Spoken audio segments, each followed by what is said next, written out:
Students last turn पे हम लोगों ने डिस्टेंस बिटवीन लाइंस पढ़ लिया था। ठीक है, क्या चीज पढ़ी थी डिस्टेंस बिटवीन लाइन में आपने? एक चीज पढ़ी थी हमने, distance between two parallel lines, जिसके अंदर से r vector is equal to a1 vector plus में लेमडा बी वेक्टर और r vector is equal to a2 vector plus में लेमडा बी वेक्टर। तो जो आपकी शॉर्टेज डिस्टेंस निकल कर आई थी, शॉर्टेज डिस्टेंस पी क्यू, कितनी निकल कर आई थी? पी क्यू डिस्टेंस कितनी निकल कर आई थी? प्रोजेक्शन आया था पी क्यू, नहीं प्रोजेक्शन आया होगा। हाँ, a2 माइनस a1 हुआ था और उसके साथ क्या हुआ था? क्रॉस किसका? बी का, ये रहा होगा। देखो, और डिवाइड बाई, देखो देखो आराम से देखो, यही हुआ था। मैग्नीट्यूड ऑफ बी का डिवाइड लगा होगा। अरे भूल गए, ये बताया था। ये अपने आप में देखो क्रॉस प्रोडक्ट निकल कर आएगा, a2 माइनस a1 का मैग्नीट्यूड और b का मैग्नीट्यूड और साइन थीटा। मुझे चाहिए था b का magnitude sine theta, sorry a1 cross a2 का मैग्नीट्यूड और साइन थीटा। मुझे b का मैग्नीट्यूड हटाना था, उससे डिवाइड कर दिया। यही आया था पैरेलल लाइंस के बीच की डिस्टेंस। ठीक है, उसके बाद मेरे पास स्क्यू लाइंस के बीच की शॉर्टेज डिस्टेंस आई थी कि अगर आपके पास एक r vector is equal to आपके पास a1 वेक्टर प्लस में लेमडा टाइम्स b1 वेक्टर दे रखा है और एक r vector is equal to a2 vector plus में लेमडा टाइम्स b2 वेक्टर दे रखा है। तो ये बात हुई थी कि जो ए बी था उसका प्रोजेक्शन किस पे डाला था हमने? पी क्यू पर डाला था। तो जो पी क्यू की लेंथ निकल कर आई थी वो आपके पास निकल कर आई थी मॉड्यूलस में, एक आपके पास a2 माइनस a1 था और इसका क्रॉस किसके साथ था? क्रॉस के साथ था, b1 के साथ क्रॉस था, का डॉट प्रोडक्ट था b1 क्रॉस b2 के साथ। क्योंकि a1 और a2 माइनस a1 जो मेरे पास एक लाइन आई थी उसका प्रोजेक्शन डाला था मैंने यहाँ पर, और अगर इस पे प्रोजेक्शन पड़ा है तो इसके मैग्नीट्यूड से डिवाइड किया होगा और यहाँ पर लगाया होगा b1 minus b2 cross b1 cross b2, sorry. ठीक है, और ये अपने आप में स्केलर ट्रिपल प्रोडक्ट लिखा होगा a2 माइनस a1 और यहाँ पर लिखा है b1 और यहाँ पर लिखा है b2। ठीक है, और नीचे आपके पास ये b1 क्रॉस b2। कोई परेशानी की बात तो नहीं है।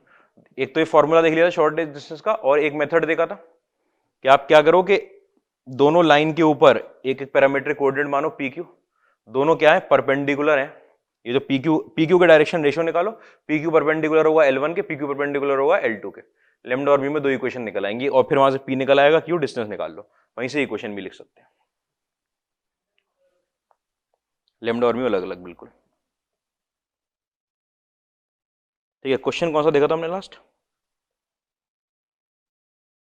Equation of line passing through 1,1,1 and intersect the line, ये देख लिया था क्या? पता ही नहीं है, ये देखा था ना लास्ट क्वेश्चन। ठीक है, आओ नेक्स्ट क्वेश्चन पे।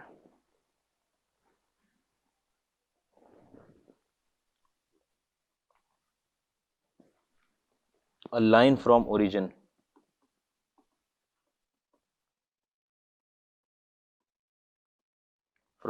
meets the line, किस लाइन को मीट करते हो?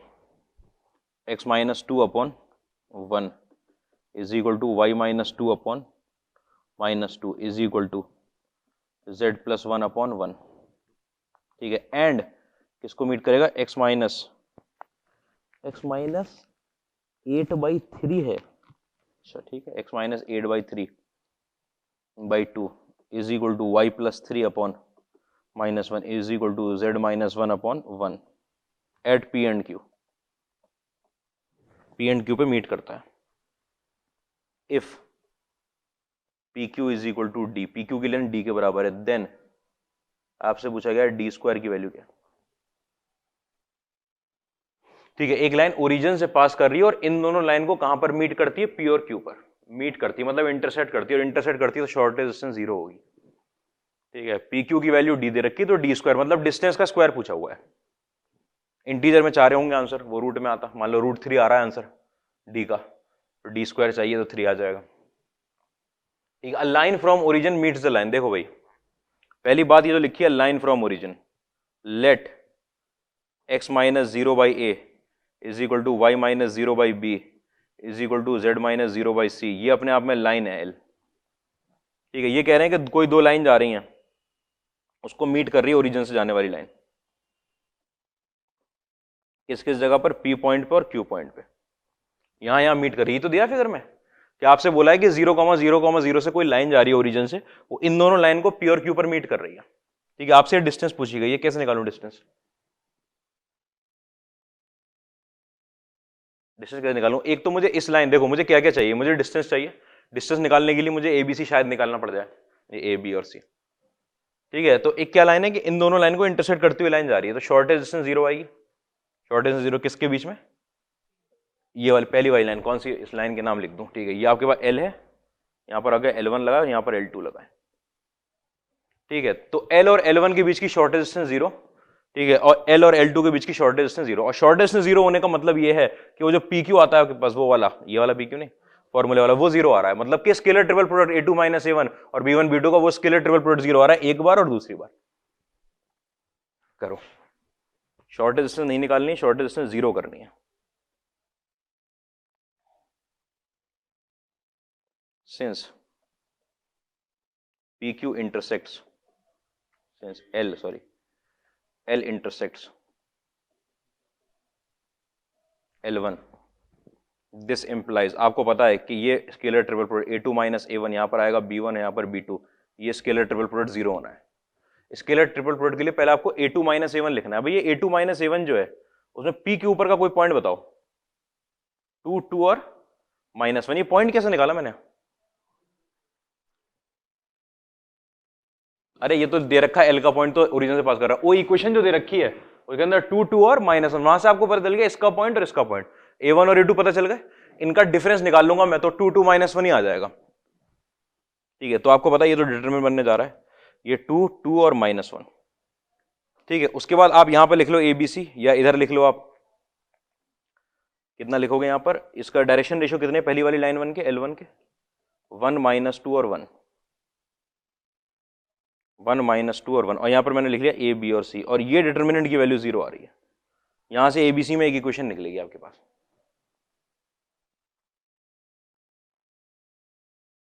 ठीक है, निकालो ABC की इक्वेशन। ABC की इक्वेशन क्या निकल, ए रो 3 से खोल रहा हूं, ए के साथ निकल कर आया मेरा 2 -2, 0 आ गया ए के साथ। अच्छा, माइनस में B के साथ मेरे पास 2 + 1 3 आ गया, प्लस में C के साथ मेरे पास -4 और -2, माइनस में 6 आ गया, ये वाली वैल्यू 0 हो रही है। मतलब कि आपके पास B + 2C की वैल्यू 0 हो रही है। एक इक्वेशन आ गई ABC में। देखो ये डिटरमिनेंट 0 होना है, क्यों ये डिटरमिनेंट 0 होना है? क्योंकि शॉर्टेज डिस्टेंस जो है L और L1 के बीच में वो 0 है। उसके लिए डिटरमिनेंट, इसके लिए मुझे A2 माइनस A1 लिखना है, एक मैंने ये लिख दिया, एक मुझे इसके लिए ये लिख कर लाना है, एक B1, एक के डायरेक्शन रेशियो, दूसरे के डायरेक्शन रेशियो। आपकी जो लाइन L है उसके डायरेक्शन रेशियो ABC है। ठीक है, जो गिवन लाइन है उसके डायरेक्शन रेशियो 1 -2 और 1 है। B + 2C 0 आ गया। अच्छा, उसके बाद लाइन 2 के डायरेक्शन रेशियो कितने हैं? लाइन 2 के डायरेक्शन रेशियो है 2 -1 और 1, 2 -1, और लाइन 2 पे लाई करने वाला पॉइंट कौन सा है? हाँ, 8/3 -3 और 1, 8/3 -3 और 1। ठीक है, तो 0 के साथ सब्ट्रैक्ट करूंगा तो यहाँ पर तो 8/3 निकलेगा, यहाँ पर -3 और यहाँ पर 1, यहाँ पर निकला आपके पास 2 -1 और 1, और यहाँ पर निकला A B और C। इसकी वैल्यू 0 आनी है। ठीक है, इसकी वैल्यू 0 आनी है। आपने इसको फिर रो 3 से एक्सपेंड कर दिया, तो A के साथ मेरे पास लगा -3 + 1 मतलब -2। ठीक है, फिर माइनस में B के साथ मेरे पास लगा 8/3 -2 मतलब के 2/3। ठीक है, उसके बाद प्लस में C में मेरे साथ लगा -8/3 और प्लस में 6, तो 6 - 8/3 मतलब कि 10/3, 10/3 इज इक्वल टू 0। मैंने 3 से मल्टीप्लाई कर लिया तो मेरे पास माइनस में 6 से आया, माइनस में 2 भी आया, प्लस में 10C इज इक्वल टू 0। फिर -2 से डिवाइड भी कर दिया था, मेरे पास 3A निकला, प्लस का B निकला, माइनस में 5C निकला इज इक्वल टू 0। कोई परेशानी तो नहीं इसकी? ठीक है, B की वैल्यू आ चुकी है आपके पास। B की वैल्यू किसके बराबर है? -2C के बराबर है। यहाँ B की वैल्यू पुट कर दी है, 3A लिखा हुआ है, ये -2C लिखा है, ये -5C लिखा है, इज इक्वल टू 0। यहाँ से A की वैल्यू आ गई मेरे पास 7/3C। कोई परेशानी नहीं इसके अंदर। ठीक है, अब आपको पता है कि A/B B/C अगर मुझे लिखना पड़ जाए तो A की वैल्यू में लिख रहा हूँ 7/3C, B की वैल्यू में लिख रहा हूँ -2C, C की वैल्यू तो C है। ठीक है, सी को हटा दिया यहाँ पर, तो ये निकल कर आया मेरे पास 7/3 is to minus 2 is to 1, 3 से और मल्टीप्लाई कर दिया 7 is to minus 6 is to 3, ये निकल कर आए होंगे। देखो ये आया क्या डायरेक्शन रेशो, यही निकले हैं क्या? ये तो नहीं निकले यार, कुछ तो गड़बड़ करी हमने।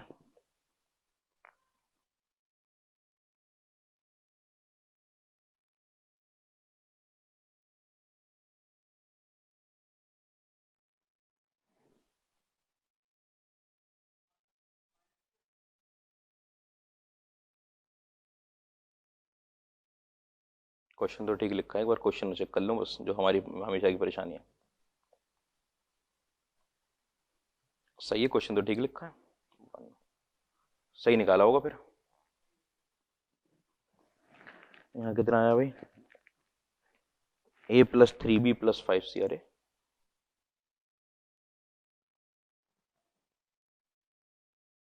बिल्कुल ही गलत। 2 1 और -1, अच्छा नहीं ठीक है,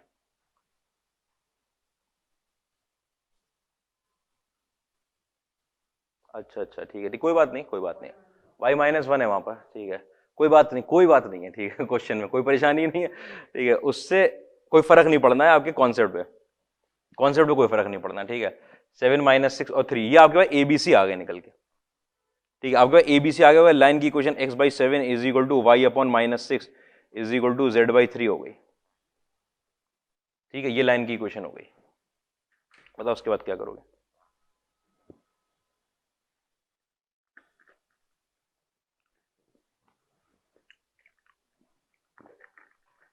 मेन बात यह है कि PQ कैसे निकलना है।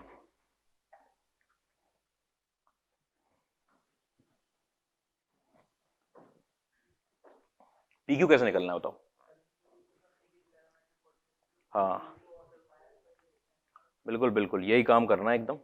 कैसे करके एक लाइन जा रही है, आपका L1 है, ये L2 है और ये L है। मैंने पी के यहाँ के पैरामीट्रिक कोऑर्डिनेट लिख लिए लाइन 1 से, और वही सेम पैरामीट्रिक कोऑर्डिनेट किसके होंगे, लाइन L से, दोनों के पता, उससे इंटरसेक्शन पॉइंट निकालना है, मतलब आपको इस लाइन का और इस लाइन इंटरसेक्शन पॉइंट निकालना आता है, ऐसे इंटरसेक्शन पॉइंट निकालना है इसका, और फिर निकालना है distance formula.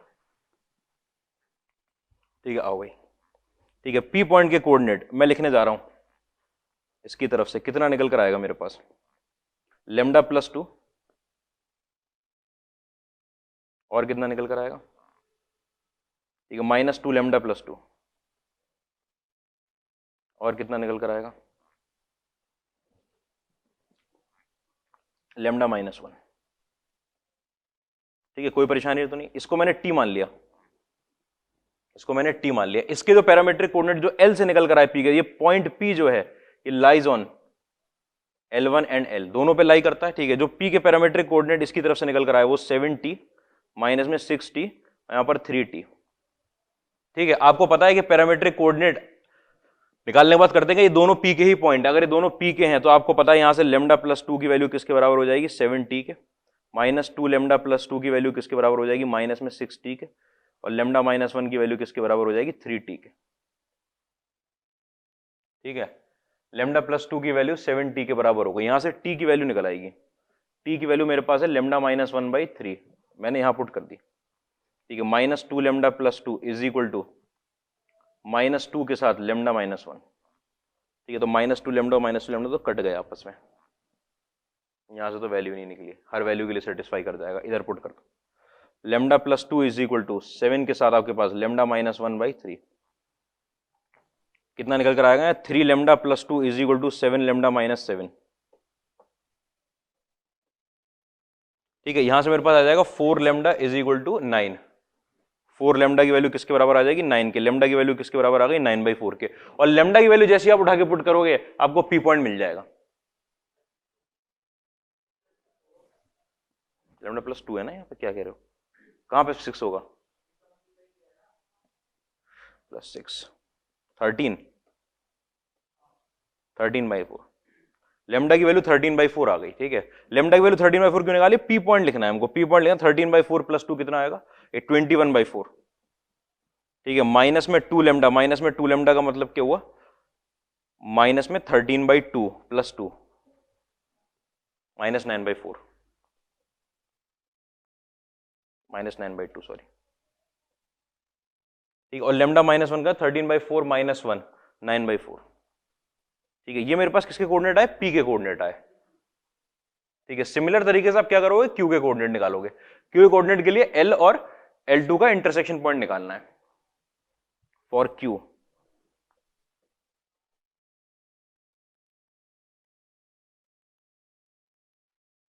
L and L2 यहां पर मैं लिख देता हूं भाई, करेक्शन है यहां पर, y -1/-2 है। ठीक है, इंटरसेक्शन पॉइंट ऑफ ये क्यू कैसे निकालोगे बताओ, इंटरसेक्शन पॉइंट निकालना है ना क्यू जो है। अरे वो जो सही क्वेश्चन था, दोबारा करोगे ठीक है, क्यू, हाँ भाई जो क्यू क्वेश्चन है, वो जो क्यू पॉइंट है उसके लिए क्या करेंगे, ये वाला पॉइंट क्यू है, ये पॉइंट क्यू है L2 और L का इंटरसेक्शन पॉइंट, तो L2 से लिखने पड़ेंगे मुझे पैरामीट्रिक कोऑर्डिनेट। ठीक है, L2 से अगर मैं पैरामीट्रिक कोऑर्डिनेट लिखूंगा तो 2 म्यू प्लस 8/3। ठीक है, और क्या लिखूंगा, माइनस म्यू -3, और क्या लिखूंगा मैं, म्यू +1, ये तो लिखूंगा। और क्यू के पैरामीट्रिक कोऑर्डिनेट इसके तो वही है, टी वाले 70 -60 और 3t। ठीक है, ये दोनों ही क्यू के पैरामीट्रिक कोऑर्डिनेट है। आपको पता है अगर सेम पॉइंट होना है क्यू तो ये दोनों बराबर हो जाने चाहिए। तो यहां से 2 म्यू प्लस में 8/3 की वैल्यू किसके बराबर आ रही है, 70 के, और माइनस म्यू -3 की वैल्यू किसके बराबर आ रही है, -60 के, और म्यू +1 की वैल्यू किसके बराबर आ रही है, 3t के। यहां से म्यू की वैल्यू निकाल ली मैंने 3t -1। ठीक है, इधर पुट कर दी मैंने -3t + 1 -3 = -60। तो यहां से मेरे पास 3t की जो वैल्यू है, बल्कि 3t की वैल्यू 2 है, t की वैल्यू 2/3 आ गई, और t की वैल्यू 2/3 आ गई, आपने पुट कर दी। क्यू पॉइंट कितना निकल कर आया, 14/3। ठीक है, माइनस में 12/3 और 2 4, 14/3 -4 और 2। आपके पास p के कोऑर्डिनेट पड़े और q के कोऑर्डिनेट पड़े, डिस्टेंस फॉर्मूला लगा देना है पी क्यू।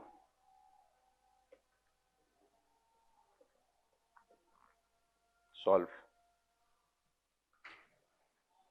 सिंपल क्वेश्चन, कोई ऐसा मेहनत का क्वेश्चन नहीं था, थोड़ा सा लेंदी क्वेश्चन था, जेईई एडवांस ने पूछा हुआ है क्वेश्चन। सिंपल क्वेश्चन पूछते हैं, ऐसी कोई परेशान नहीं करते ज्यादा, थोड़ा 3-4 फॉर्मूले लगवाते रहेंगे।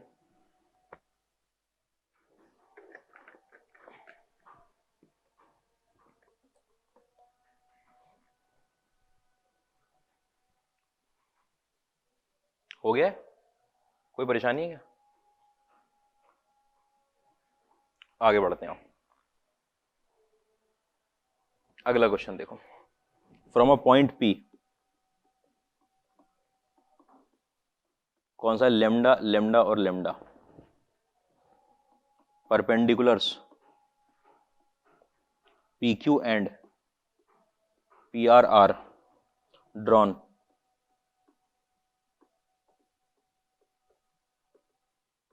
respectively on the line y = x,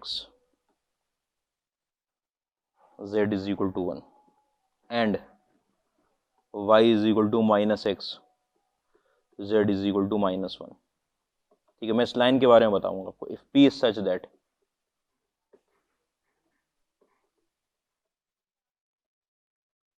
that P किस तरीके से, angle QPR is a right angle, then possible value of lambda r, पहला ऑप्शन क्या है आपके पास, √2, दूसरा ऑप्शन क्या है आपके पास 1, तीसरा ऑप्शन क्या है -1, और चौथा ऑप्शन क्या है आपके पास माइनस में √2, +-1 है, +-√2। ये पूछा, ये कह रहे हैं from a point P perpendiculars are drawn y = x, z = 1, y = -x, z = -1, y = -x, z = -1। Angle QPR जो है आपका वो राइट एंगल है। कोई पॉइंट P है, परपेंडिकुलर ड्रॉ किए गए। अब मेन चीज हमको क्या समझनी है, क्वेश्चन में समझना है, ये भी IIT का क्वेश्चन है और ये काम वो 2-3 बार कर चुके हैं।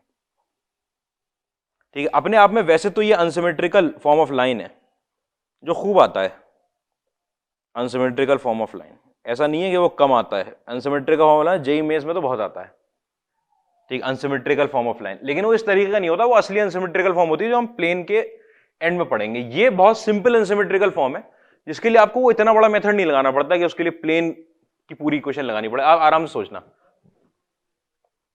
देखो ये आपके पास लिखा है y is equal to x, मैं आपको दिखाता हूं y is equal to x कौन सा प्लेन है। इन्होंने क्या दिया, इन्होंने लाइन की इक्वेशन इस कॉन्सेप्ट पे दी है आपको। अनसिमेट्रिकल फॉर्म ऐसी होती है कि y is equal to x अपने आप में एक लीनियर इक्वेशन है ना, y is equal to x क्या है, x minus y is equal to 0, और लीनियर इक्वेशन 3 डायमेंशन में क्या दिखाती है, एक प्लेन दिखाती है, ठीक है। ऐसी z इज इक्वल टू 1, वो तो पता है आपको, एक प्लेन है, ठीक है, parallel to xy plane, z is equal to 1 वाला।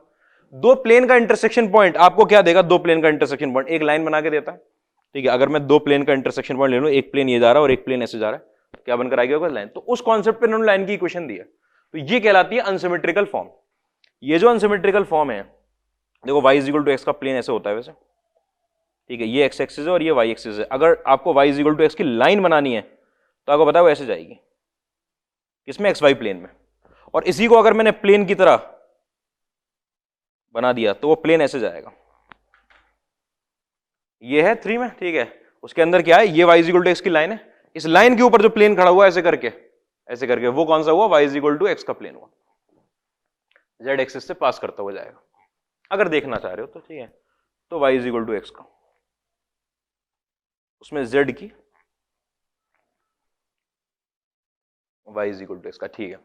और कौन सी लाइन जा रही है आपके पास, एक आपका z इज इक्वल टू 1 है, वो तो एक प्लेन होता ही है, तो ये दो प्लेन के इंटरसेक्शन पॉइंट से बन रहा है। अब ये क्या है, ये सिंपल अनसिमेट्रिकल फॉर्म तो है, इसको कन्वर्ट कैसे करते हैं,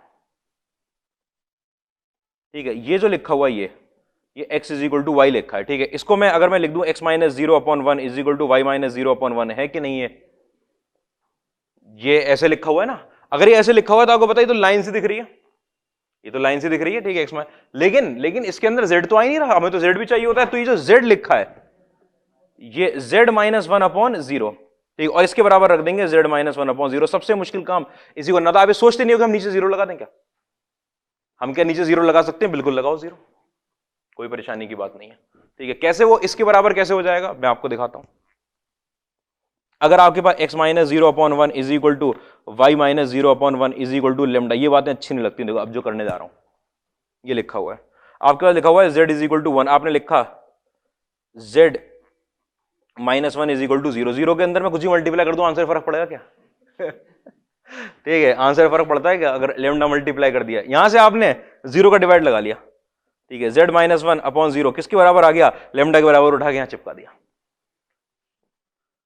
ठीक है। स्ट्रेट लाइन में भी जब पहली बार किया था बहुत तकलीफ सी लगी थी, लेकिन ये सबसे अच्छा तरीका है, वो मेथड से मत करना इसको। इसमें साफ आपको लगता है कि अच्छा ये तो मेथड से करेंगे हम, अनसिमेट्रिकल फॉर्म आ गई, जब आप अनसिमेट्रिकल फॉर्म पढ़ लोगे, नहीं करना होता है, ये करके खत्म करो। आपके पास equation of line x/1 is equal to y/1 is equal to z minus 1/0, कोई परेशानी तो नहीं, लाइन निकल कर आ गई। पहली दूसरी निकालो भाई।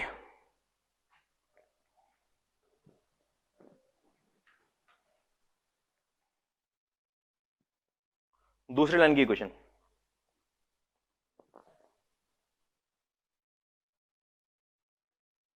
जैसे लिखी है वैसे ही बना दो, इधर उधर नहीं। हाँ भाई, माइनस एक्स लिखा हुआ है और y लिखा हुआ है, और z प्लस 1 की वैल्यू कितनी दे रखी है, 0, z is equal to minus 1 दे, ठीक है, x अपॉन माइनस 1, हाँ x माइनस 0 अपॉन माइनस 1 और y माइनस 0/1, और यहां पर z प्लस 1/0।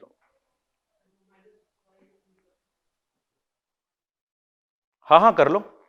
देखो अगर माइनस के में करोगे, इसका मतलब इसमें माइनस मल्टीप्लाई कर दो, और आपको पता है डायरेक्शन रेशियो माइनस मल्टीप्लाई कर दो, ये तो 0 आया है इस पे, तो सर अगर ये 2 आया होता तो फर्क पड़ जाता, लेकिन वो तो 0 आया। आप y में ले जाओ माइनस, मर्जी है, ठीक है। तो दोनों लाइन मिल गई मेरे पास। कौन कौन सी इक्वेशन मिली, एक मेरे पास ये इक्वेशन मिली, एक इक्वेशन ये मिली। अब मेरे पास दो लाइन लिखी हुई है, कौन कौन सी लाइन है भाई, ड्रॉन ऑन द लाइन, ठीक है, एक पी क्यू परपेंडिकुलर, ऐसे मैंने दो लाइन मानी, ठीक है। ये क्यू परपेंडिकुलर आया है किससे, पी पॉइंट से, और ये आर परपेंडिकुलर आया किससे, पी पॉइंट से। पी पॉइंट क्या, lambda comma lambda comma lambda. दो लाइन है आपके पास, इसको आपने माना कि ये लाइन 1 जा रही थी और ये लाइन 2 जा रही थी मेरे पास, ठीक है। लाइन 1 और लाइन 2 में जो लाइन 1 के डायरेक्शन रेशियो थे वो थे 1 1 और 0, और लाइन 2 के थे वो -1 1 और 0, या 1 -1 और 0, जिससे तरीके से जाओ लिखना लिख लो। ये दिख गया कि इन्होंने बोला है पी पॉइंट से परपेंडिकुलर आया है, किन दो लाइन पे, वो दो लाइन दे दी है, उन दो लाइन अनसिमेट्रिकल फॉर्म में दे रखी है, उसको अलग से नोट कर लेना, कोई परेशानी नहीं। अगर सिर्फ z इज इक्वल टू 1 दिया होता ना, अगर सिर्फ ये दे रखा हो भैया तो मत कन्वर्ट कर देना प्लीज। अगर सिर्फ z इज इक्वल टू 1 दिया हो तो वो एक प्लेन है, एक प्लेन में लाइन नहीं मिलेगी, उसमें तो इनफाइनाइट लाइंस मिलेंगी। अगर दो प्लेन इंटरसेक्ट कर रहे हैं तब आपको लाइन मिलेगी, तो दो प्लेन होने चाहिए। तो एक लीनियर इक्वेशन xy में दे रखी है, वो खुद एक प्लेन होता है, ठीक है। अच्छा ये आ गया, बताओ भाई ये परपेंडिकुलर आ गए, कैसे निकालूं? क्या निकालना, क्या लैम्डा की वैल्यू निकालनी है ना, क्या प्रोसेस? इसके पैरामीट्रिक कोऑर्डिनेट लिख लेंगे, फिर उसके लिए इसके डायरेक्शन रेशियो चाहिए, वो कैसे आएंगे? वो लैम्डा दे रखा है, इसके पैरामीट्रिक कोऑर्डिनेट किसी लैम्डा की जगह किसी टी में ले लेना, उसके एस में ले लेना, ठीक है। उनके प्रोडक्ट से आपको क्या मिल जाएगा? एक इक्वेशन मिल जाएगी, एक क्या, वो तीन इक्वेशन मिलकर आएंगी, सेम पॉइंट की हो जाती है, सम ऑफ प्रोडक्ट 0 है, बल्कि उसमें तो एक ही मिलेगी, एक वहां से मिलेगी, ठीक। और क्या बात दे रखी है? और बात भी दे रखी है, ये वाला एंगल कैसा है? 90 डिग्री। इसका मतलब इसके डायरेक्शन रेशियो, इसके डायरेक्शन रेशियो निकालोगे दोनों के, और इसके डायरेक्शन रेशियो, इसके डायरेक्शन रेशियो पता है। इन दोनों में डायरेक्शन रेशियो का सम ऑफ प्रोडक्ट 0, इन दोनों में डायरेक्शन रेशियो का सम ऑफ प्रोडक्ट 0, और इन दोनों में डायरेक्शन रेशियो का सम ऑफ प्रोडक्ट 0। उसके लिए क्या चाहिए? इसके डायरेक्शन रेशियो और इसके डायरेक्शन रेशियो। डायरेक्शन रेशियो के लिए क्या चाहिए? दो पॉइंट, एक पॉइंट ये, दूसरा पॉइंट ये, किस में लिख लिया जाएगा? पैरामीटर में। वो किस में लिख लिया जाएगा? पैरामीटर में। बिल्कुल सिंपल सिंपल, ठीक है। तो इसका पैरामीटर कोऑर्डिनेट मैंने लिखे, ये मैंने क्यू पॉइंट लिखा भाई, क्यू पॉइंट मैं लिखने जा रहा हूं टी 0, अरे 1 आ जाएंगे कि नहीं? टी उधर, इसको मैंने बराबर कर दिया टी के, और इसको बराबर कर दिया किसी एस के, ठीक है। आपने आर पॉइंट के पैरामीट्रिक कोऑर्डिनेट लिखे, तो आपने -s और यहां पर s और यहां पर -1। ये क्यू के पैरामीट्रिक कोऑर्डिनेट आ गए या एस के पैरामीट्रिक, आर के पैरामीट्रिक कोऑर्डिनेट आ गए, दोनों के पैरामीट्रिक कोऑर्डिनेट आ गए, दोनों के पैरामीट्रिक कोऑर्डिनेट चिपका दिए जाए उधर। चलो पॉइंट के कोऑर्डिनेट टी और 1, पॉइंट के कोऑर्डिनेट -s और -1। यहां से आप डायरेक्शन रेशियो लिख लोगे, dr ऑफ pq का dr देखना भाई, लिख रहा हूं lambda minus T, lambda minus T, lambda -1, कोई परेशानी तो नहीं? dr ऑफ pr के dr कैसे लिखोगे?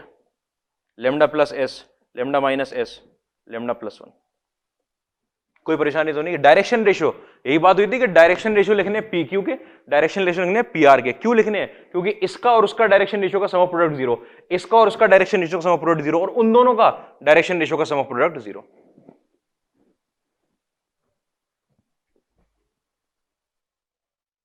कोई परेशानी की बात तो नहीं है इसमें?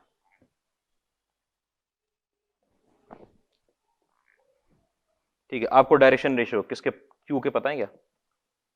सॉरी L1 के 110 है, ठीक है। तो मल्टीप्लाई करूंगा, आप लिखने जा रहे हो PQ के डायरेक्शन रेशियो आ गए, PQ is perpendicular to L1, this implies sum of product of direction ratio is equal to 0।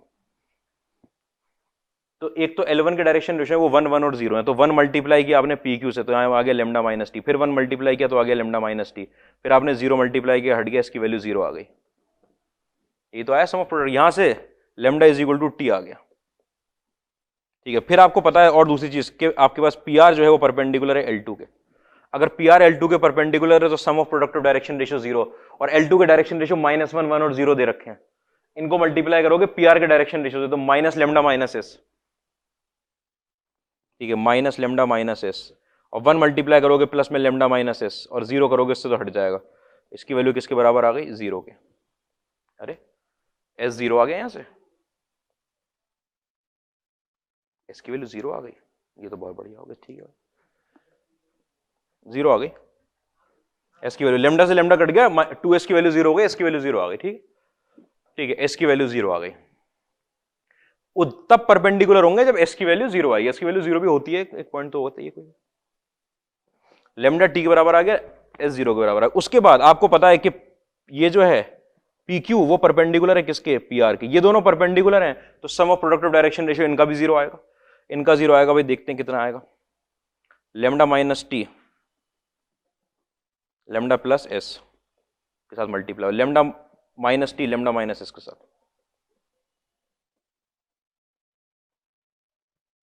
ठीक है, lambda minus one lambda plus one के साथ। कोई परेशानी तो नहीं इसके अंदर, ठीक है। हाँ भाई लेमडा और टी बराबर है तो जीरो, लेमडा और टी बराबर है ना, ये तो जीरो, लेमडा और टी बराबर है, दूसरा वाला भी जीरो।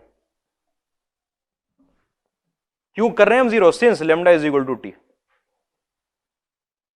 ठीक। अगर lambda sir lambda is equal to, तो उस कंडीशन में अगर वो कंडीशन सेटिस्फाई नहीं होगी तो आपको पता है वो तो पहली कंडीशन दे रखी है कि वो परपेंडिकुलर है, वो सेटिस्फाई होनी ही होनी है। इसका मतलब आपको जो पी जो क्यू है वो ऐसा लेना है कि लेमडा और टी बराबर हो जाए। अगर वो ऐसा लेंगे तो डायरेक्शन रेशियो ऐसे आएंगे, कट के जीरो हो जाएगा। यहां से आपको पता है कि लेमडा की वैल्यू आपके पास प्लस माइनस वन आ गई।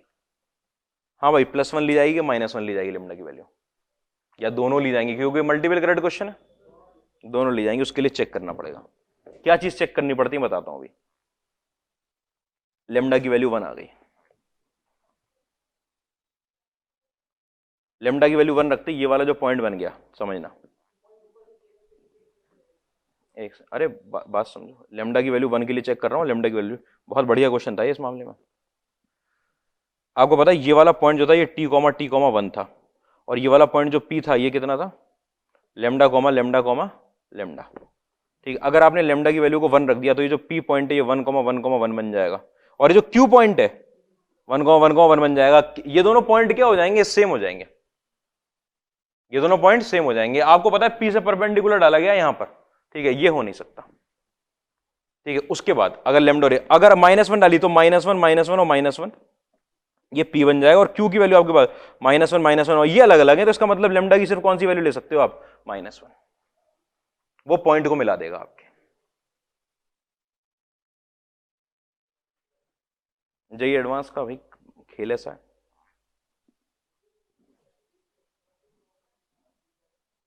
नहीं देखोगे, और साथ साथ मल्टीपल करेक्ट में पॉसिबल वैल्यूज पूछ रखी है उन्होंने, लेकिन आंसर सिर्फ एक है।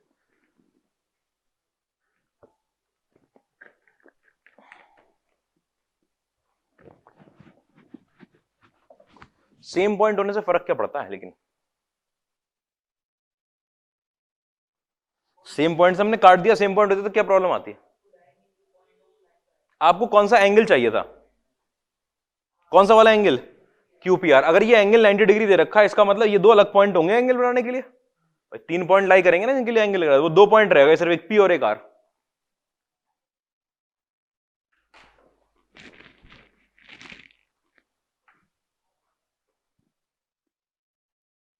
कोई परेशानी आ रही है इसमें।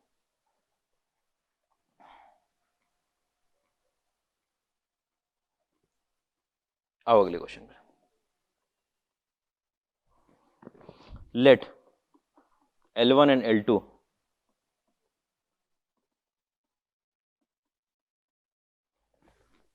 Denotes the lines. कौन सी लाइन को डिनोट कर रहे हैं, r vector is equal to i cap plus में lambda times minus i cap plus में 2j कैप प्लस में 2k कैप, ठीक है, जहां पे लेमडा बिलोंगिंग टू आर दे रखा है इन्होंने, ठीक है।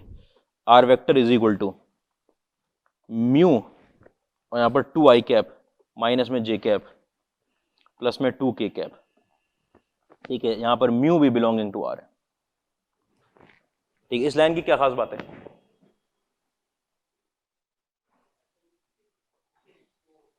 क्या बता सकते हो इस लाइन के बारे में, किस पॉइंट से पास करती है, ओरिजिन से पास करती है एकदम, ठीक है। If L3 is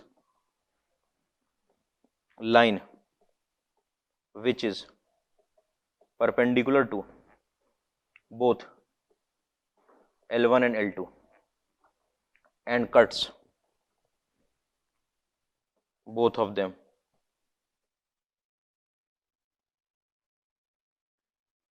then which of the following describe L3। समझना भाई, 4 इन्होंने आपको लाइन की इक्वेशन पकड़ा दी है।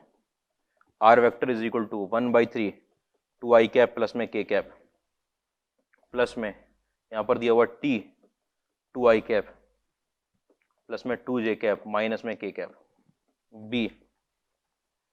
ठीक है, r vector is equal to 2/3 और यहाँ पर 2i कैप माइनस में j कैप प्लस में 2k कैप प्लस में यहाँ पर t 2i कैप प्लस में 2j कैप माइनस में k कैप। ठीक है, c। ठीक है, r vector is equal to t 2i cap plus में 2j कैप माइनस में k कैप और d r vector is equal to 2/9 4i cap plus में j कैप प्लस में k कैप प्लस में t टाइम्स यहाँ पर 2i cap plus में 2j cap minus में k कैप। आर्बिट्ररी कांस्टेंट वही जो लगता है लाइन की क्वेश्चन लिखने में, यहाँ पे जो लेमडा लगता है उसकी का टी। आप देखो ना, चारों लाइन के डायरेक्शन रेशियो सेम दे दिए इन्होंने, क्योंकि वो चीज, क्योंकि नहीं तो ऑप्शन उससे मैच कर जाएगा। ये बोला L3 एक लाइन है जो परपेंडिकुलर है L1 और L2 के, परपेंडिकुलर है ना, सबसे पहले क्या चीज निकल कर आएगी? डायरेक्शन रेशियो भाई B1 क्रॉस B2, और वो इतना निकल कर आएगा, पता है हमको। क्यों निकालेंगे? निकालोगे क्या? जब चारों ऑप्शन में यही है, इसका मतलब इन्हीं चारों में यही आना है। ठीक है, अलग अलग होता तो निकालते। L3 is perpendicular to both L1 and L2, लिख लो पहले।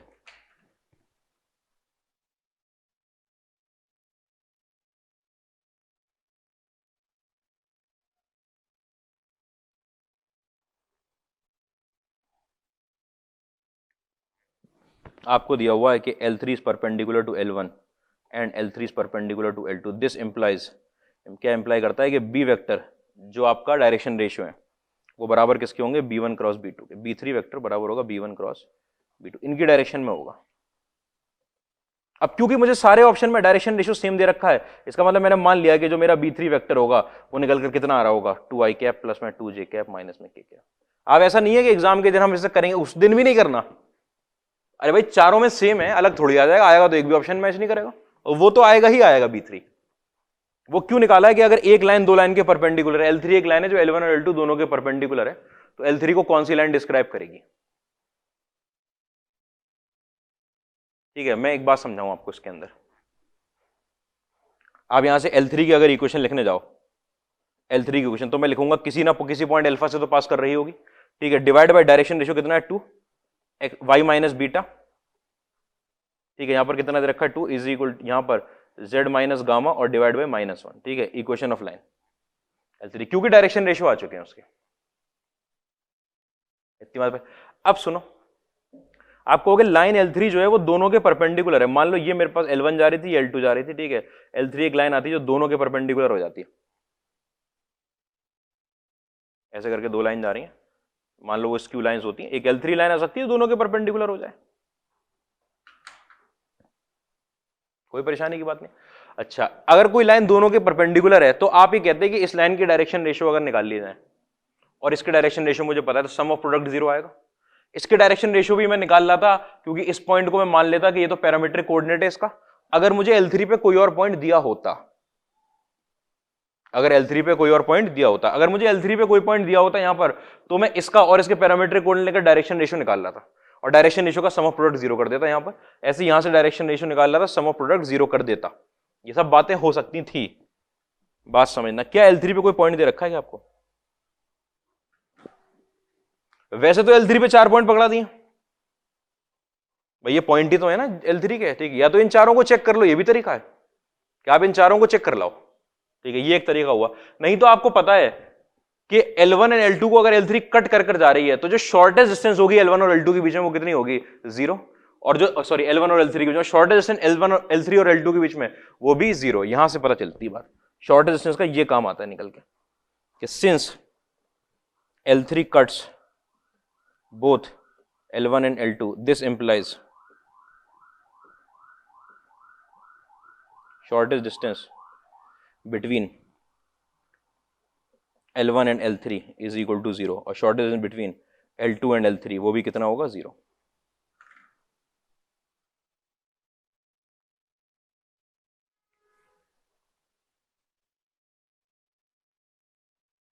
ठीक है भाई।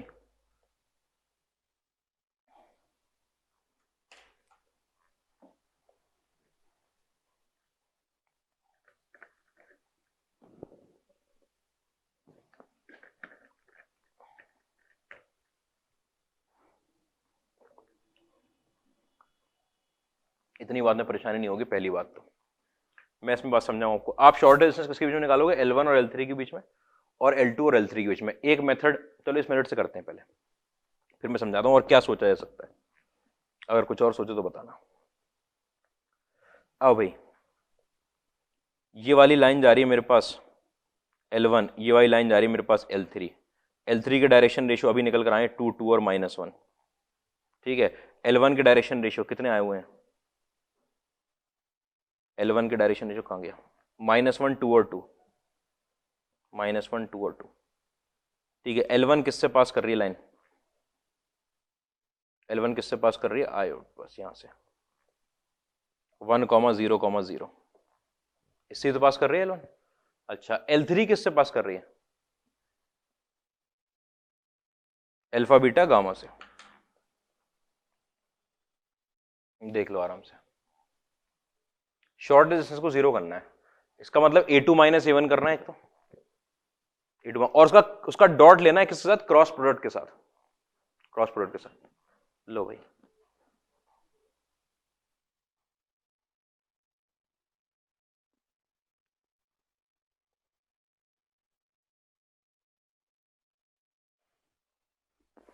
ठीक है। आपको पता है जो शॉर्टेज डिस्टेंस 0 आएगी, शॉर्टेज डिस्टेंस, तो PQ को 0 करने के लिए ये वाला डिटर्मिनेंट, कौन सा वाला? A2 माइनस A1, यहां पर आएगा B1, ये होगा इसका B1, और यहां पर आएगा B3। यही तो होंगे तीन वेक्टर। ठीक है, इन तीनों को अगर लिख लिया जाए तो A2 माइनस A1 मेरे पास निकल कर आएगा अल्फा -1 और बीटा और गामा, और B1 निकल कर आया मेरे पास कितना? -1, 2 और 2, और ये निकल कर आया मेरे पास 2, 2 और -1। ये डिटर्मिनेंट की वैल्यू 0 आएगी। कोई परेशानी है क्या इसके अंदर? इस डिटर्मिनेंट की वैल्यू 0 आएगी। आराम से सोच लो, ये वाली लाइन और ये वाली लाइन, ये L2 नहीं है, ये L3 है। तो आपको B1 क्रॉस B2 तो हम निकाल चुके हैं, B1 क्रॉस B2 निकाल चुके हैं, मुझे B1 और B3 का क्रॉस लेना है, तो मैं ये डिटर्मिनेंट सॉल्व करूंगा। आओ भाई सॉल्व करते हैं।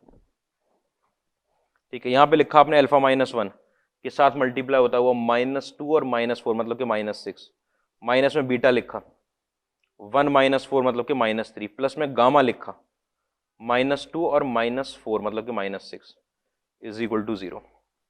ठीक है, -3 का डिवाइड लगा दिया, यहां पर निकल कर आया आपके पास 2 टाइम्स अल्फा -1 माइनस में बीटा प्लस में 2 gamma is equal to 0।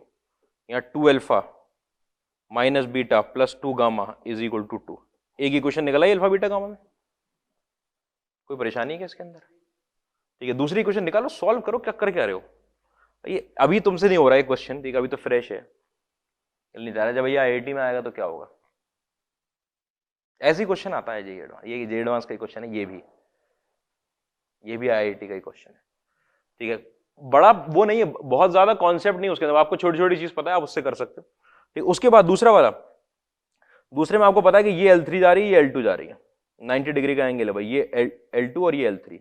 L3 का पॉइंट आपको पता है और उसका डायरेक्शन रेशियो पता है, इसका पॉइंट कितना हो गया? अल्फा बीटा और गामा। ठीक है, L2 के डायरेक्शन रेशियो कितने भाई? L2 के डायरेक्शन रेशियो 2 -1 और 2, 2 -1 2, और पॉइंट कितना है इसमें? 0, 0 और 0। कोई प्रॉब्लम नहीं इस बात में। ठीक है, फिर वही बात कि डिटर्मिनेंट 0 होगा, डिटर्मिनेंट 0 होगा मतलब यहां पर आएगा अल्फा, यहाँ बीटा और यहाँ गामा। ठीक है, यहाँ आएगा आपके पास 2 -1 और 2, और यहाँ पर आएगा 2, 2 और -1। ये डिटर्मिनेंट की वैल्यू 0 निकलेगी। अल्फा के साथ आपके पास 1 -4 मतलब -3, माइनस में बीटा के साथ -2 और -4 मतलब कि -6, प्लस में गामा के साथ अगर 6 इज इक्वल टू 0। -3 से डिवाइड लगा दिया तो यहाँ पर अल्फा बचा। ठीक है, यहाँ पर माइनस में 2 बीटा बचा, माइनस में 2 गामा बचा इज इक्वल। बंद हो गया सर? वो तो बंद नहीं, ये तो बंद हो गया, लाइट चली गई। अच्छा, इसका मतलब सेव तो नहीं हुआ होगा।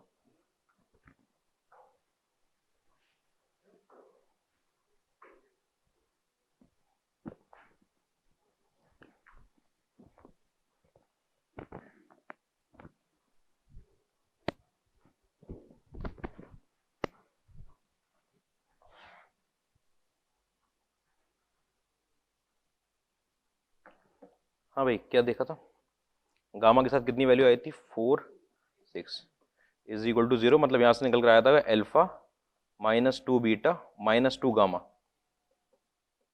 इज इक्वल टू 0, और एक निकल कर आया था 2 alpha minus beta +2 gamma is equal to 2 is equal to 0 आया, ये इज इक्वल टू 2 आया ये। अच्छा अब पुट करके देखना पड़ेगा तो दोनों को सेटिस्फाई करें, पॉइंट दे रखे ना, जो दोनों को सेटिस्फाई करें। कंडीशन एक बार को अगर मैं निकालूं तो alpha is equal to 2 times beta plus gamma, 2 times beta plus gamma, यहाँ पे पुट कर दिया अगर मैंने तो 4 times beta plus gamma minus beta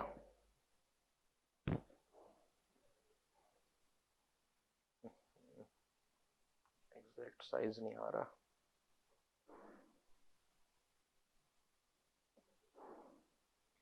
खैर कितना आएगा निकल के 4 टाइम्स बीटा प्लस गामा और माइनस में बीटा प्लस में 2 गामा इज इक्वल टू 2, कितना आया ये 3 beta 4 gamma plus 6 gamma is equal to 2। ठीक है, एक रिलेशन ये आया बीटा और गामा में, एक ये आ गया इनमें, दोनों सेटिस्फाई करने चाहिए, मतलब दोनों इक्वेशन सेटिस्फाई करनी चाहिए। हाँ कौन कौन से ऑप्शन बताओ। पहले ऑप्शन में पॉइंट कितना अल्फा बीटा गामा का, ठीक है, ये 2i/3 प्लस में k⁻/3, मतलब कि अल्फा की वैल्यू 2/3, बीटा की वैल्यू 0 और गामा की वैल्यू 1/3, यही तो आ रहा है। क्या सेटिस्फाई कर रहा है क्या? अगर बीटा की वैल्यू 0 पुट करूं, गामा की वैल्यू 1/3 तो अल्फा की 2/3 आ जाएगी। ठीक है, अच्छा बीटा की वैल्यू 0 पुट करूं और इसकी वैल्यू 1/3 पुट करूं, बिल्कुल सेटिस्फाई कर रहा है पहला ऑप्शन, ऑप्शन 1 तो हो गया। अगला बताओ।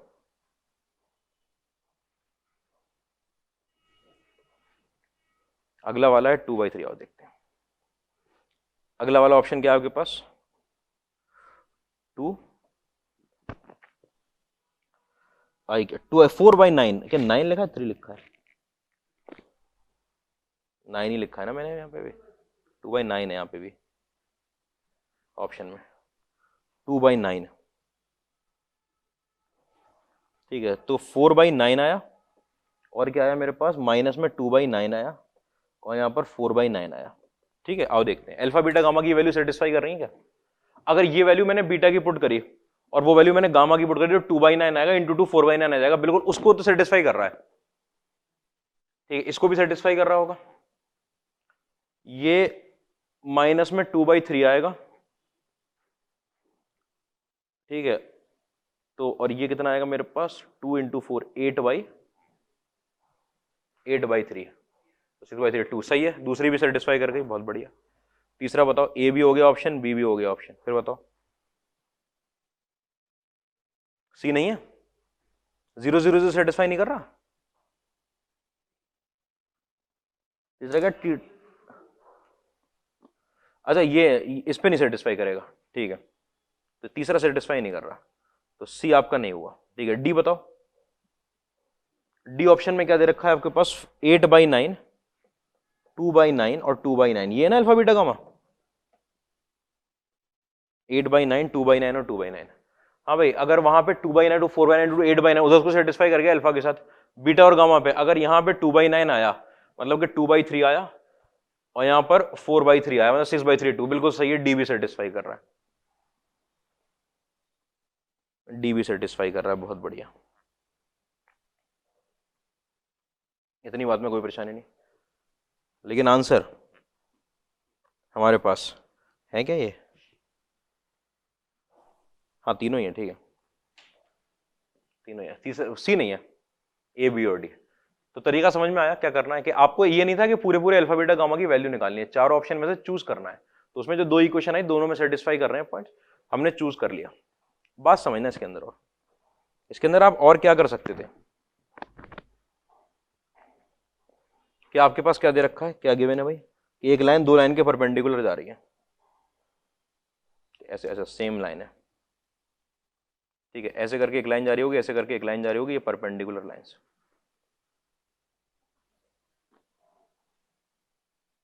ठीक है, आपको पता है ये वाली लाइन कौन सी लाइन होती है, ये लाइन ऑफ शॉर्टेज डिस्टेंस होती है।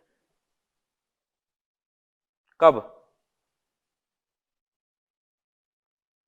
ये लाइन ऑफ शॉर्ट डिस्टेंस होती है जो दोनों की परपेंडिकुलर होती है, ऐसे कट करके जाए। इसका मतलब लाइन ऑफ शॉर्ट डिस्टेंस की इक्वेशन पूछी थी, लेकिन ये केस तो तब बनता है जब ये दोनों लाइन कैसी हो, स्क्यू लाइंस हो। अगर ये दोनों मान लो इंटरसेक्टिंग लाइंस हो गई, या नहीं L1 एंड L2, ऐसा नहीं है कि तब दो ये नहीं हो सकता कि ये ऐसी लाइन जा रही है दोनों के परपेंडिकुलर हो जाए, लेकिन वो शॉर्ट डिस्टेंस की लाइन नहीं होगी, फिर शॉर्ट डिस्टेंस की लाइन नहीं होगी। ठीक है, तो एक काम क्या किया जा सकता है इसके अंदर कि पहले आप चेक कर लो कि अगर ये केस निकल आया तो बहुत बढ़िया है, हमें शॉर्ट डिस्टेंस वाली लाइन की इक्वेशन निकालनी आती है, आसानी से निकालनी आती है, उसमें तो कोई परेशानी नहीं है।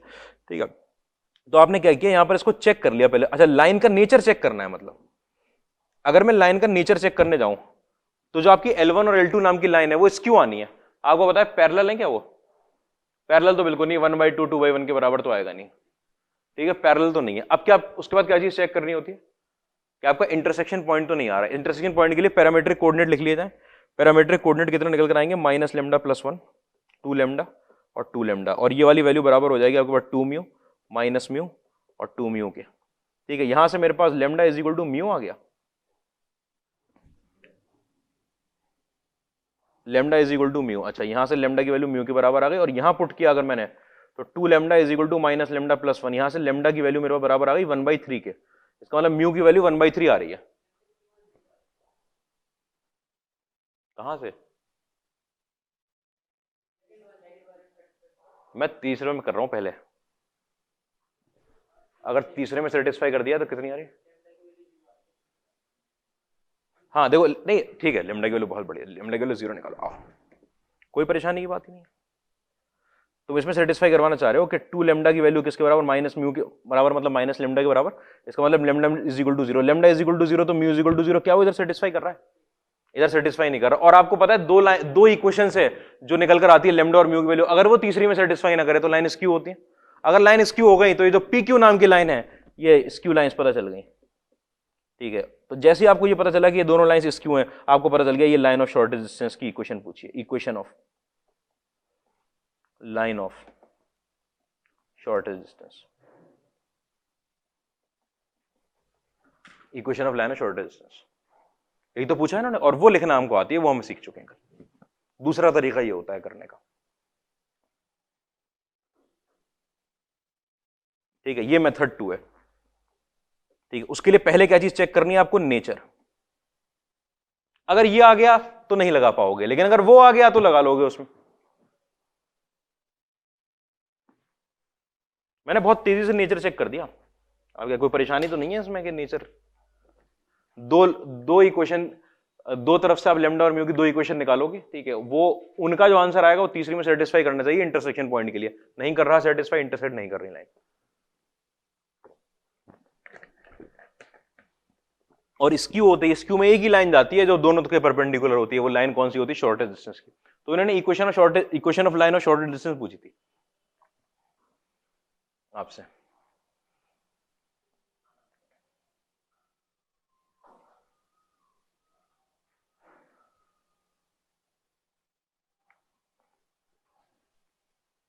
ठीक है, तो equation of line of short distance तो एक ही इक्वेशन आनी चाहिए। ये कैसे आ रही है इतनी सारी? सवाल तो ये आएगा ना, इक्वेशन ऑफ नेट टी की वैल्यू एडजस्ट करने से तो डायरेक्शन रेशियो पे असर पड़ता है, उससे क्या फर्क पड़ेगा? सोचो, अगर आपके पास तीन तो आती नहीं है लाइन, अगर आपका equation of line of shortest distance निकालनी है आपको, तो एक इक्वेशन आनी चाहिए। तीन कैसे आ रही है?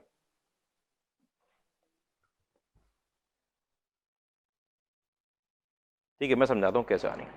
ये कोई लाइन जा रही है, उसके ऊपर आपको 4 पॉइंट पता है, डायरेक्शन रेशियो अलग से पता है, 4 अलग अलग पॉइंट पता है। इस पॉइंट को लेकर और इन डायरेक्शन रेशियो को लेकर भी इस लाइन की इक्वेशन निकलेगी। इस पॉइंट को लेकर और इनको लेकर भी इन लाइन की इक्वेशन, इस पॉइंट को लेकर, इस पॉइंट को। इन्होंने क्या किया है, इन्होंने एक लाइन की इक्वेशन पे आपको 3 अलग अलग पॉइंट दिए, बल्कि 4 दिए, 0 0 0 भी दिया हुआ है, वो इस पे लाइन नहीं कर रहा। डायरेक्शन रेशियो आपको पता है सबके सेम है। ठीक है, इस पॉइंट के साथ लिखी हुई है एक बार इक्वेशन, एक बार इस पॉइंट के साथ लिखी हुई है, एक बार इस पॉइंट के साथ लिखी हुई है। ऐसी तो किया गया, इसलिए आ रही है 3 इक्वेशन। अच्छा, आगे की बात समझना। मेथड 3, इसी में तीसरा मेथड सुनो। एक लाइन ऐसी जा रही है जो दो लाइन के परपेंडिकुलर है। इस पॉइंट को, ये L1 लाइन थी, ये L2 लाइन थी, ये मैंने P पॉइंट मान लिया, मैंने Q पॉइंट मान लिया। मुझे पैरामीट्रिक कोऑर्डिनेट P के लिखवा दो जल्दी से,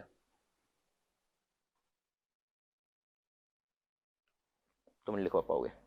पैरामीट्रिक कोऑर्डिनेट P के माइनस लेमडा प्लस 1, 2 लेमडा और 2 लेमडा, ठीक है। Q के पैरामीट्रिक कोऑर्डिनेट Q लाई करता है L2 लाइन पर, L 2 म्यू माइनस म्यू और 2 म्यू, ठीक है, कोई परेशानी नहीं, ठीक है। यहां से आप क्या करोगे, आपके पास दोनों के पैरामीट्रिक कोऑर्डिनेट आ गए, तो वही लेंदी मेथड, क्या करूं इसका, ठीक है। आपको पता है यहां से आप क्या लिख सकते हो, डायरेक्शन रेशियो किसके लिख सकते हो, PQ के डायरेक्शन रेशियो लिख सकते हो। और PQ के डायरेक्शन रेशियो क्या लिख कर आएंगे आपके पास, यहां पर 2 म्यू प्लस लेमडा माइनस 1, और यहां पर माइनस म्यू माइनस में 2 लेमडा, ठीक है, और यहां पर आपका 2 म्यू माइनस में 2 लेमडा। ये किसके डायरेक्शन रेशियो आ गए, PQ के। अब PQ अगर परपेंडिकुलर है L1 के और PQ परपेंडिकुलर है L2 के, PQ is perpendicular to L1 और PQ is perpendicular to L2, this implies, इस बात का मतलब क्या हुआ, अगर ये दोनों आपस में परपेंडिकुलर हैं, क्लास चलिए बेटा, ये दोनों लाइन आपस में परपेंडिकुलर है, PQ is perpendicular to L1, PQ is perpendicular to, sum of product of direction ratios इसके बराबर आएगा 0 के, sum of product direction ratios. तो PQ के डायरेक्शन रेशियो हम निकाल चुके हैं, L1 के डायरेक्शन रेशियो मुझे पता है, उनका सम ऑफ प्रोडक्ट 0 आएगा। यहां से एग्जैक्ट वैल्यू निकल कर आएगी P और Q की, क्योंकि यहां से लेमडा और म्यू दोनों निकल आएंगे, P और Q निकल कर आएगा, उससे तो सॉल्व करेंगे। हाँ भाई, लाइन 1 के डायरेक्शन रेशियो, लाइन 1 के डायरेक्शन रेशियो कितने दे रखे हैं, -1, 2 और 2।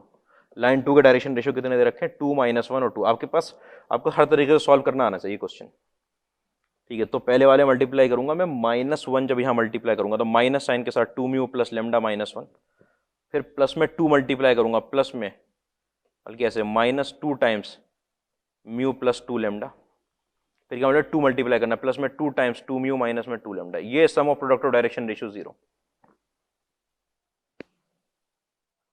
ठीक है। यहां पर देखो, ये माइनस का 2 म्यू और प्लस का 4 म्यू कट गया,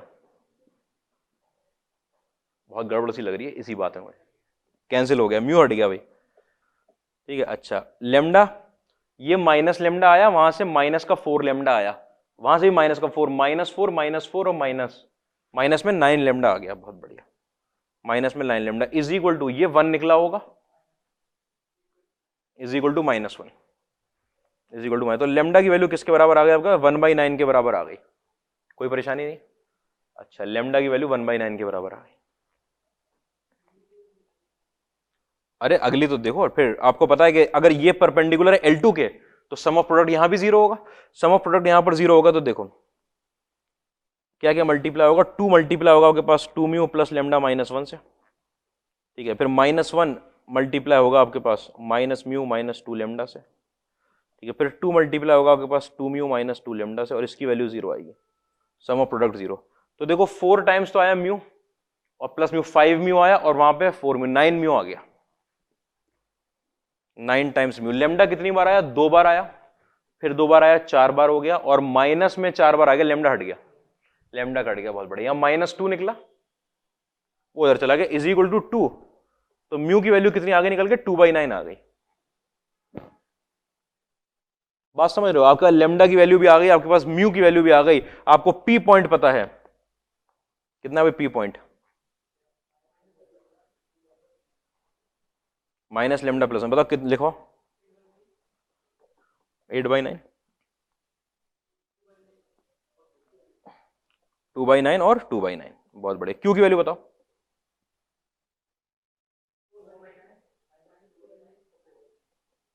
-2/9 और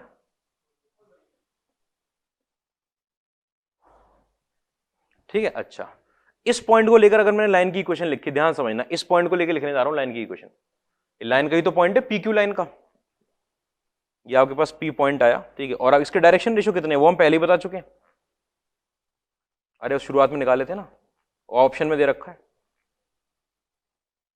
कितना है 2, ऑप्शन दे रखे हैं, जो ऑप्शन है वही तो है,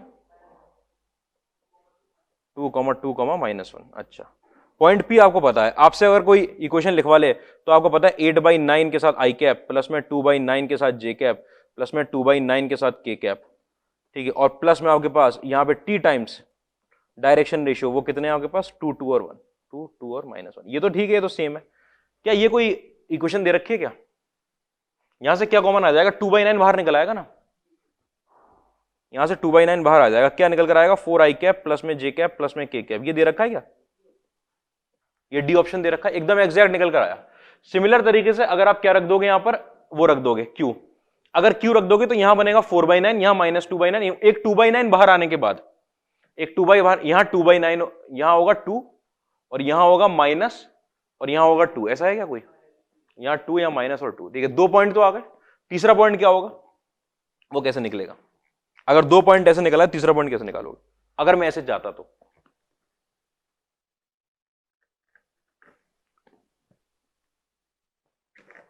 बात समझ रहे हो, इसके अंदर अगर आप जाते इस तरीके से सॉल्व करने,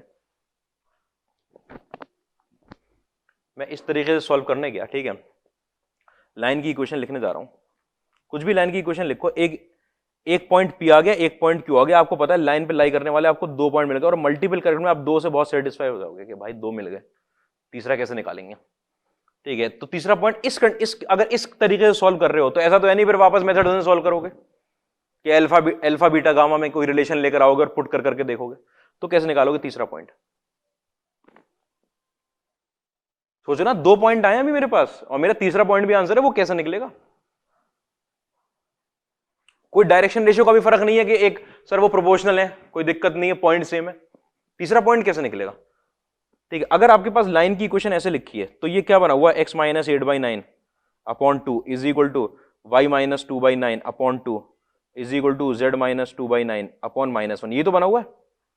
अब ये तो लाइन की इक्वेशन है, किस पॉइंट से लिखी गई है, 8/9, 2/9 और 2/9 से, लेकिन ऐसा थोड़ी है कि ये सिर्फ इन्हीं पॉइंट को सेटिस्फाई करती है, ये तो अपने ऊपर लाई करने वाले सारे पॉइंट को सेटिस्फाई करेगी। अब ऑप्शन है, इस लाइन की इक्वेशन में पुट होंगे x y z की वैल्यू, कि ये लाइन अगर लाइन कौन सा वाला है भाई, ऑप्शन कौन कौन सा निकला है हमारे पास, बी और डी निकला है ना, तो मेरे पास 2/3, 0, 1, ये इसको 1/3, ये क्या इसको सेटिस्फाई कर रहा है या नहीं कर रहा है, ये आप पुट करके देखोगे। तो मैंने पहले 2/3 पुट किया, 2/3 माइनस में 8/9 divide by 2 is equal to minus में 2/9 divide by 2 is equal to 1/3 minus में 2/9 डिवाइड बाई -1।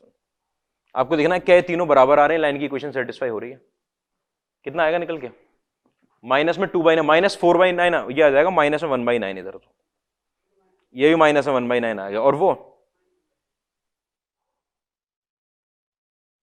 तो हाँ -1/9, ठीक है, माइनस बराबर हो गए। ये आपने क्या किया कि इक्वेशन ऑफ लाइन लिख दी, जो 2 गिवन पॉइंट है उसमें से किसी भी एक पॉइंट से, और आपको वो तो पता ही है direction ratio, equation of line लिख ली और फिर एक्स वाई जेड की जगह पॉइंट सेटिस्फाई करवा लिया। और कौन सा पॉइंट है मेरे पास, 0 0 0, आओ भाई जरा 0 0 0 सेटिस्फाई करवाओ, ठीक है। ये बन रहा है मेरे पास माइनस में 4/9, इधर बन रहा है मेरे पास माइनस में 1/9, देख लो आराम से, और यहीं पे मना कर दोगे कि नहीं ये पॉइंट सेटिस्फाई नहीं कर रहा, 0 0 0 भी तो सेटिस्फाई करवाना होगा। तो कैसे किया कि एक आपने लेमडा और म्यू की तरफ से जब आप गए, उसके लिए क्या क्या तरीके थे मेरे पास, फिर से देखना। क्लास का टाइम हो गया क्या, कितने बजे क्लास है, अभी तो टाइम है बेटा, रुक जाओ, ठीक है। देखो पहला तरीका आपने क्या लगाया था, पहला तरीका आपने लगाया कि 2 लाइन के परपेंडिकुलर एक लाइन जा रही है, ठीक है, वो अगर लाइन परपेंडिकुलर जा रही है तो वो क्रॉस प्रोडक्ट की डायरेक्शन में होगी, तो क्रॉस प्रोडक्ट की डायरेक्शन में वो निकालने की जरूरत भी नहीं थी, ठीक है। वो आपको डायरेक्ट पता था कि इस लाइन के डायरेक्शन रेशियो क्रॉस प्रोडक्ट की डायरेक्शन में होंगे, और वो चारों ऑप्शन में सेम गिवन है, निकालने की जरूरत नहीं है, नहीं सेम होता तो निकाल लाते, ठीक है। अब उसके बाद मैंने शॉर्टेज डिस्टेंस का तरीका लगाया कि भाई जो लाइन मेरे पास L3 है, ठीक है, वो दोनों L1 और L2 को कट कर रही है, अगर कोई लाइन कट कर रही है तो शॉर्टेज डिस्टेंस 0 होगी, L3 और L1 के बीच में शॉर्टेज डिस्टेंस 0 होगी, और L2 और L3 के बीच में शॉर्टेज डिस्टेंस 0 होगी। शॉर्टेज 0 होने का मतलब है कि ये वाला स्केलर ट्रिपल प्रोडक्ट 0 होगा, मतलब ये डिटरमिनेंट 0 होगा, यहां से अल्फा बीटा गामा में एक इक्वेशन निकली। सिमिलर तरीके से आपने दूसरे वाले में लगाया, वहां से अल्फा बीटा गामा में दूसरी इक्वेशन निकली। करना क्या था कि चारों ऑप्शन को पुट करके चेक करना है अल्फा बीटा गामा के लिए सेटिस्फाई कर रहे हैं क्या नहीं, कौन कौन से ऑप्शन सेटिस्फाई कर गए आपको पता है। एक तरीका ये होता है। दूसरा तरीका बताया कि अगर दोनों लाइन के परपेंडिकुलर लाइन जा रही है तो ये तो वो लाइन होती है जो शॉर्टेज डिस्टेंस की लाइन होती है, इसका मतलब इक्वेशन ऑफ शॉर्टेज डिस्टेंस पूछी गई है। कब होती है शॉर्ट डिस्टेंस की लाइन, ये जब दोनों लाइन कैसी हो, स्क्यू। तो पहले नेचर ऑफ लाइन चेक किया गया, इंटरसेक्टिंग नहीं आया, स्क्यू आ गया, स्क्यू आ गया, इसका मतलब शॉर्ट डिस्टेंस की लाइन पूछी गई है। वो उसकी इक्वेशन लिखना हम सीख चुके हैं, वो वही है जो अभी आगे किया है, वैसे ही लिखना सीखिए। या आपने ये सब कुछ नहीं निकाला कि हमें तो लाइन चेक कुछ नहीं करनी, हमें ये वाली बात पता है कि एक लाइन L1 जा रही है, L2 PQ उसके परपेंडिकुलर है, मुझे उस लाइन के डायरेक्शन रेशियो पता है, इस लाइन के डायरेक्शन रेशियो, मैं अगर PQ के भी डायरेक्शन रेशियो निकाल लूं तो सम ऑफ प्रोडक्ट जीरो कर देंगे। तो P को पैरामीट्रिक कोऑर्डिनेट में लिखा लाइन 1 के, इसको लाइन 2 के पैरामीट्रिक कोऑर्डिनेट में डायरेक्शन रेशियो लिख लिया। PQ परपेंडिकुलर है, sum of product zero, PQ perpendicular है L2 के, सम ऑफ प्रोडक्ट जीरो। उससे क्या हुआ, लैम्डा और म्यू में दो इक्वेशन आ गई, वहां से लैम्डा और म्यू दोनों की वैल्यू निकल आई, और लैम्डा और म्यू की वैल्यू निकलती, दो पॉइंट निकल आए। ये कौन से पॉइंट हैं जो उस लाइन पे लाई कर रहे हैं, और वही दोनों पॉइंट से इक्वेशन भी दे रखी है। और तीसरी के लिए क्या करोगे कि अगर कोई और पॉइंट अगर आपको चेक करना है तो आपने इक्वेशन लिख ली कहीं से भी बना के ऐसे करके, और वो जो ऑप्शन है पॉइंट दिया वो पुट करके चेक कर लिया सेटिस्फाई कर रहा है कि नहीं। ठीक है, बात समझ में आ गई? तीन तरीके।